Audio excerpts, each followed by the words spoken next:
बिंदु है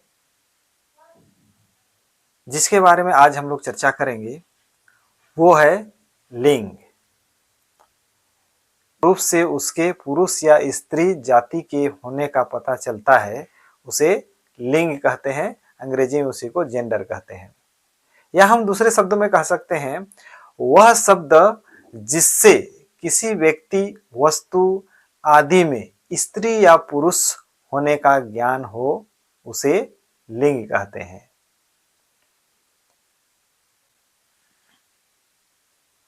एक बार हम लोग पुनः देखते हैं, उसकी परिभाषा भी देखेंगे। पहले मैं यहाँ इधर देखेंगे कि लिंग, लिंग को एक बार हम लोग समझते हैं। यहाँ पर देखिए, शब्दों के जिस रूप से उसके पुरुष या स्त्री के होने का पता चलता है, उसे हम क्या कहते हैं? लिंग कहते हैं। या हम दूसरे शब्दों में और कह सकते हैं कि वह शब्द जिससे किसी व्यक्ति, वस्तु आदि में स्त्री पुरुष होने का ज्ञान हो, उसे हम लिंग कहते हैं। ठीक है, समझ में आया? अब देखते हैं हम लोग उसकी परिभाषा। उसकी परिभाषा भी हम लोग यहाँ पर लिखे हैं। परिभाषा है कि लिंग संस्कृत का शब्द है। लिंग संस्कृत का शब्द है जिसका अर्थ होता है चिन्ह। जिसका अर्थ होता है चिन्ह या निशान। चिन्ह या निशान। अतः शब्दों के जिस रूप से उसके पुरुष या स्त्री जाति का होने का पता चलता है, उसे लिंग कहते हैं। एक बार पुनः देखेंगे लिंग की परिभाषा। लिंग संस्कृत का शब्द है जिसका अर्थ होता है चिन्ह या निशान। अतः शब्दों के जिस रूप से उसके पुरुष या स्त्री जाति का होने का पता चलता है, उसे लिंग कहते हैं। अब देखेंगे लिंग के भेद या प्रकार। लिंग जो है, हिंदी में मुख्य रूप से लिंग के भेद, हिंदी में मुख्य रूप से लिंग दो प्रकार के होते हैं। एक तो है, पहला है पुल्लिंग और दूसरा है स्त्रीलिंग। तो सबसे पहले हम लोग देखते हैं पुल्लिंग। पुल्लिंग क्या है? तो यहां पर देखेंगे पहला नंबर में पुल्लिंग। पुल्लिंग क्या है? जो शब्द पुरुष जाति का बोध कराए, वे पुल्लिंग कहलाते हैं। जो भी ऐसा शब्द है और उस शब्द से हमें पुरुष जाति का बोध हो रहा है, अर्थात पुल्लिंग का बोध हो रहा है, उसे हम पुल्लिंग कहते हैं। पुरुष जाति का बोध कराए, उसे हम पुल्लिंग कहते हैं। जैसे यहां पर उदाहरण के लिए देखेंगे, जैसे यहां पर बैल, बैल, बकरा, मोहन, लड़का, हाथी, शेर, घोड़ा, पंखा, पिता, भाई, ये सभी जितने भी उदाहरण देखेंगे हम लोग, इसमें सभी जो है किसकी? पुरुष जाति की बोध हो रही इन शब्दों से। इसलिए हम इन शब्दों को क्या कहेंगे? पुल्लिंग शब्द कहते हैं। आगे हम लोग देखते हैं स्त्रीलिंग। स्त्रीलिंग, दूसरा भेद है स्त्रीलिंग। जो शब्द स्त्री जाति का बोध कराए, वे स्त्रीलिंग है। जैसे गाय, बकरी, मोरनी, लड़की, शेरनी, माता, बहन इत्यादि। तो स्त्रीलिंग शब्द,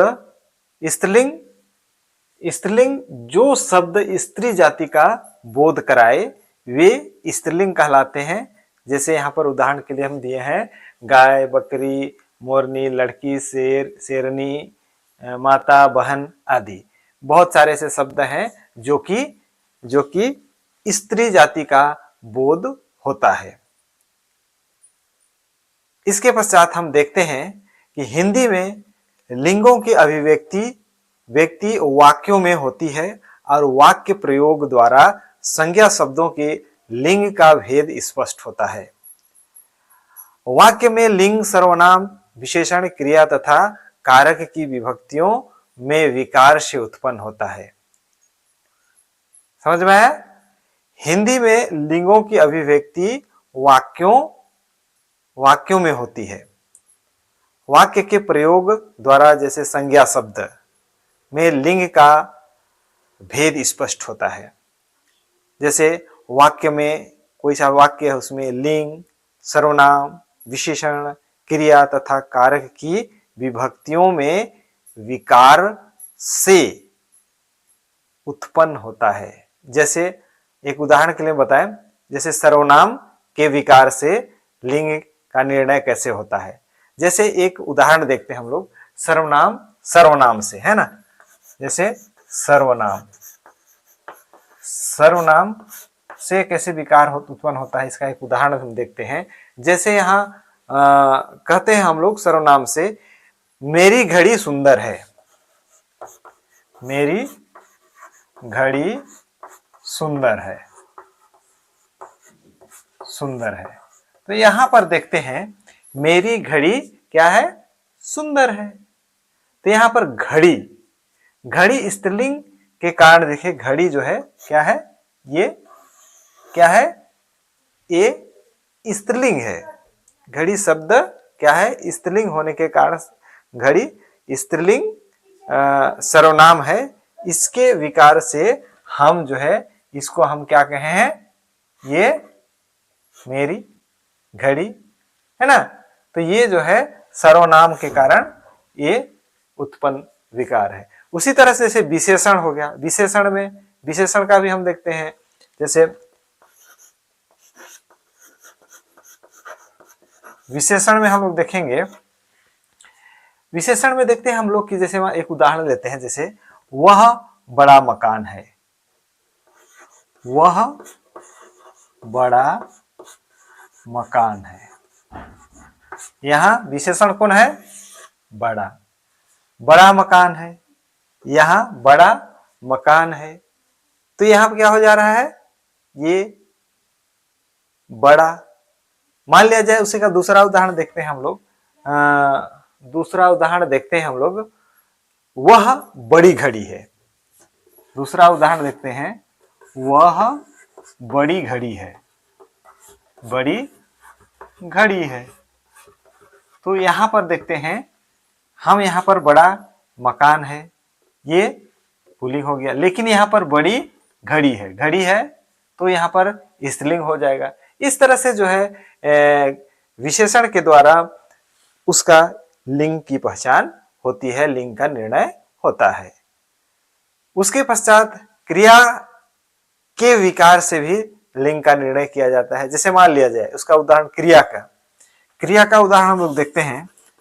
क्रिया, क्रिया का हम अगर उदाहरण देखते हैं तो एक उदाहरण लेते हैं, रोटी जली है, रोटी जली है, रोटी जली है। तो यहां पर रोटी जली है, रोटी जली है क्या है, यहां क्रिया क्या हो गई है, जली है। तो यहां पर देखेंगे हम लोग कि यहां रोटी जली है, जलना, जलना में विकार उत्पन्न हुआ और वो जो है रोटी, वो रोटी से क्या हो गया है, स्त्रीलिंग हो गया। ठीक है।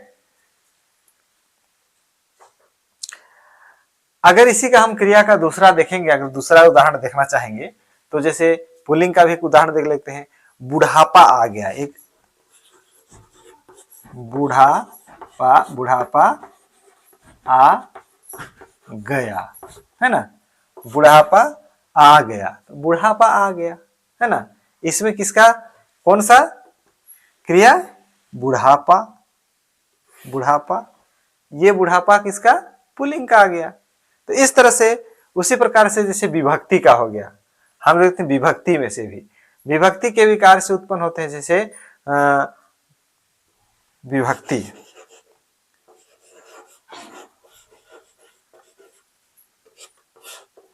विभक्ति के विभक्ति में विकार के कारण जो है उसका लिंग का निर्णय लिया किया जाता है। जैसे गुलाब का लाल रंग सुंदर है, जैसे उदाहरण के लिए देखते हैं, गुलाब, गुलाब का लाल रंग, लाल लाल रंग सुंदर है, गुलाब का लाल रंग सुंदर है। तो यहां पर देखते हैं हम लोग विभक्ति के कारण कारण जो है ये क्या है, सुंदर है ना। विभक्ति के कारण यहां पर उसकी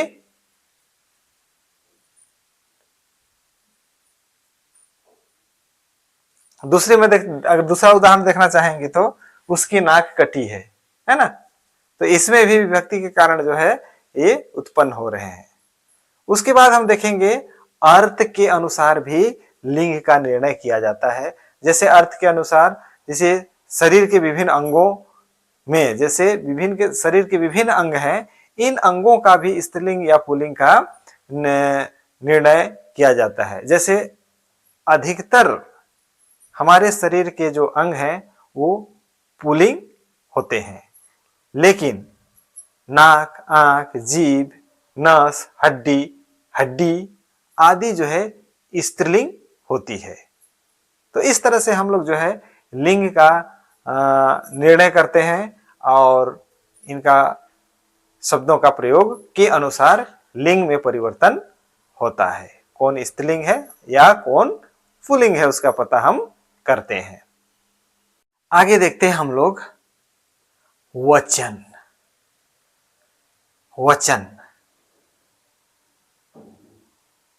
वचन शब्द का शाब्दिक अर्थ संख्या होता है और संख्यावाचक शब्द को ही वचन कहा जाता है।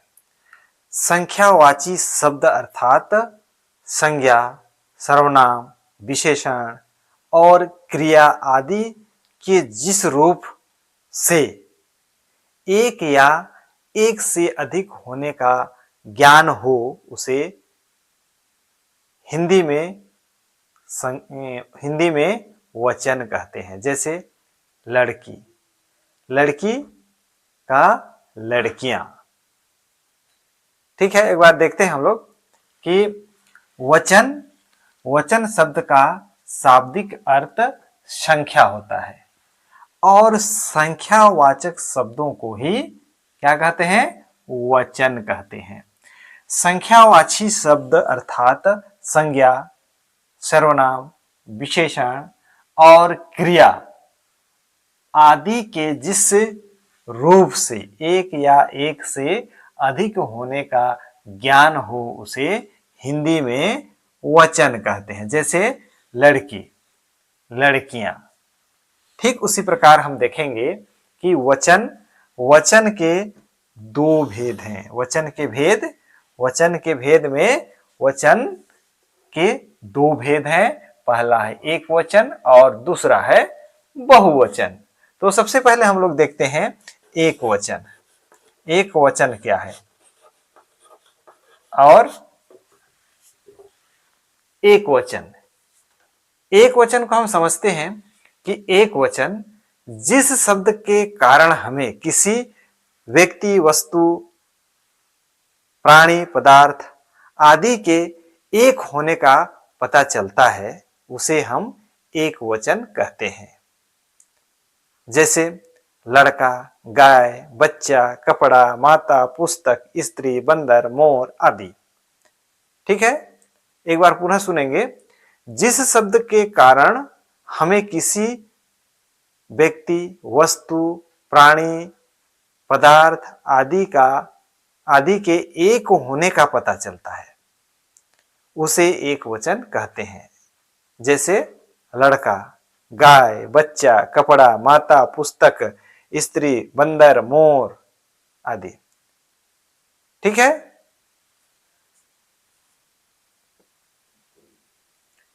और बहुवचन देखते हैं। बहुवचन दूसरा है हमारा क्या भेद है, बहुवचन। बहुवचन में हम लोग देखते हैं कि जिस विकारी शब्द या संज्ञा के कारण हमें किसी व्यक्ति, वस्तु, प्राणी, पदार्थ आदि के एक से अधिक या अनेक होने का पता चलता है उसे बहुवचन कहते हैं। जैसे लड़के, गायें, कपड़े, रोटियां, मालाएं, पुस्तकें, स्त्रियां आदि। एक बार हम लोग देखेंगे यहाँ पर एक वचन और बहुवचन। जैसे अभी मैं उदाहरण दिया, जैसे लड़का, लड़का देखते हैं, लड़का, लड़का का बहुवचन क्या हो जाएंगे? लड़की ना। उसी प्रकार से हम जैसे गाय, गाय का बहुवचन क्या हो जाएगा? गायें।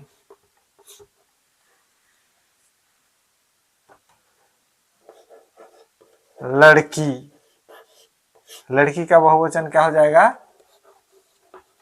लड़कियां, कियां।